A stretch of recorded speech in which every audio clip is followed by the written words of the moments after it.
Learn English through listening podcast. Section 11. Part of an ocean research seminar given by a climate scientist. Thanks to all of you for coming along today to hear about how the Robotic Float project is helping with ocean research.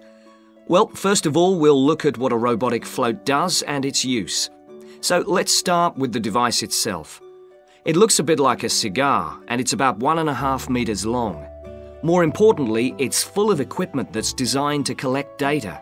So it can help us in building up a profile of different factors which work together within the world's oceans.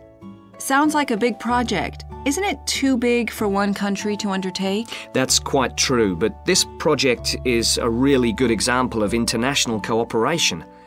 Over the last 5 years, scientists from 13 countries have been taking part in the project and launching floats in their area of ocean control. And next year, this number will rise to 14 when Indonesia joins the project. That's impressive. But let's move on to how floats work. The operational cycle goes like this. Each of the floats is dropped in the ocean from a boat at a set point and activated from a satellite. Then the float immediately sinks about 2,000 meters. That's 2 whole kilometers down in the water. It stays at this depth for about 10 days and is carried around by the currents which operate in the ocean at this level. During this time, it's possible for it to cover quite large distances, but the average is 50 kilometers. So, what is it actually recording? Well, at this stage, nothing. But as it rises to the surface, it collects all sorts of data.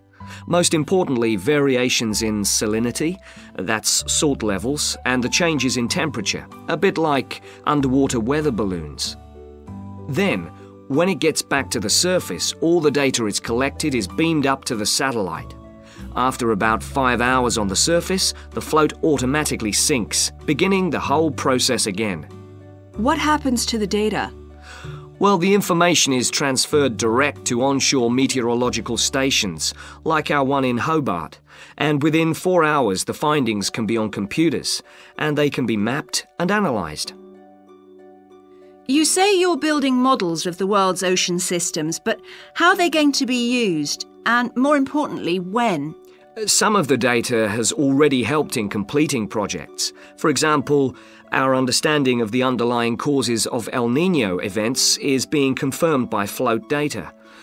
Another way we're using float data is to help us to understand the mechanics of climate change, like global warming and ozone depletion.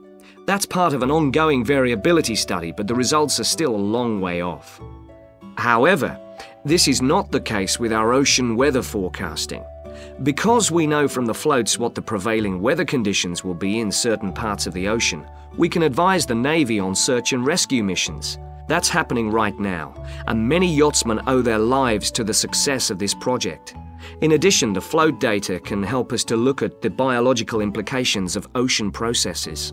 Would that help with preserving fish stocks? Yes, and advising governments on fisheries legislation.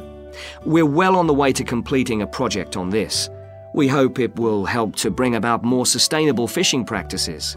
We'll be seeing the results of that quite soon. It sounds like the data from floats has lots of applications. Yes, it does. It's also a powerful agricultural tool. If we were aware of what the weather would be like, say, next year, we could make sure that the farmers planted appropriate grain varieties to produce the best yield from the available rainfall. That sounds a bit like science fiction, especially when now we can't even tell them when a drought will break. I agree that this concept is still a long way in the future, but it will come eventually, and the float data will have made a contribution.